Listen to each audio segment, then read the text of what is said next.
हम छी दीपा और अहाँ सब गोटा के अपन छोट छिन वीडियो में स्वागत करै छी। तो अंश के स्कूल गेला के बाद जहन चाय ताय पी लै छी ने तो हम सीधा चलि जाइ छी अपन छत पर जाके पीछे कारण ई है जे किछ गाछ सब लगेने छी तो ओइमे ककरा रिपोर्टिंग करबाक छै, ककरा खाद देबाक छै, की सब वो सब देखरेख के जिम्मा हमरे अछि। हम और अंश के पापा दुनू गोटा अपन अपन ड्यूटी गाछ वृक्ष के लऽ कऽ बाँटि लेने छी। हुनकर डेली के पानि देनाइ छनि और गाछ के परिचर्या सेवा जतेक होइए से हमर छै। तऽ देखियौ आइ एल छलहुँ गार्डनमे तऽ पहिले ने PTM में गेल रही तऽ ओहि दिन स्ट्रॉबेरीके एकटा गाछ उठा कऽ आनि लेने रही अहाँके पोलस्टार नर्सरीसँ।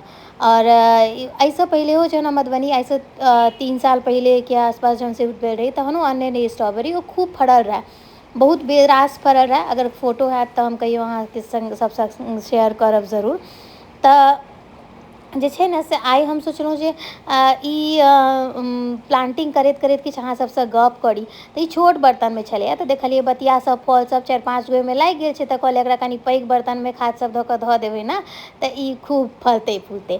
तखने हमरा दिमागमे आयल कि प्लांटिंग एकटा एहन चीज छै, यानी कि गार्डनिंग कहियो, जतबे जगह समय रहै बहुत रास चीज अपना सबके अन्दर जनरेट करै छै, यानी पैदा करै छै।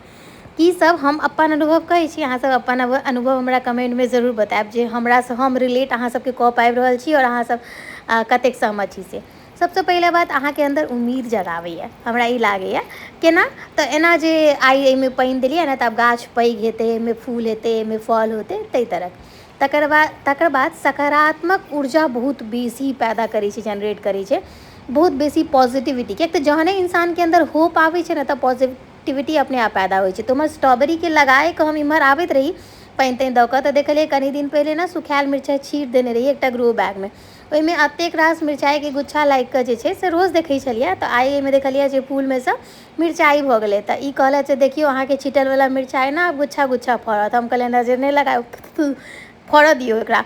हम ने टमाटरके, मिरचाइके ई सब जहन सड़ल रहै छै ने, सुखायल रहै छै तऽ ओकरा एनाही छीटि दै छियै खाली ग्रो बैगमे और अक्सर ओहिमे गाछ वृक्ष भऽ जाइ छै। तऽ सोचलहुँ जे आब कनि कनिके अहूँ सबके देखाएल करब। अहूँ सब एना करै छी कि कमेंटमे हमरा जरूर कहब।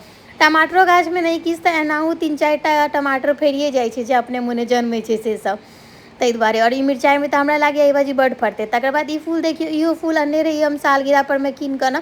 हमर बुझू फूलक गाछक पाइ वसूल भऽ गेल। एखन तकमे एतेक रास बतिया फूलके कली देलकैए और फूल फुलाएल ने जे रोज रोज देख कऽ तऽ हमर मोन एकदम खुशीसँ भरि जाइए। तकर बाद ई जे अहाँ सब कहने रही एकर बहुत रास नाम उजरा फूलके, ई तऽ रोज फुलाइए। हमरा लागैए ने गाछ वृक्षके पीछे पाइ खर्च करै छियै ने तऽ बिल्कुल बर्बाद नहि होइए। अहाँ सबके सही लगैए कि नहि, कमेंटमे जरूर कहब। जय मिथिला।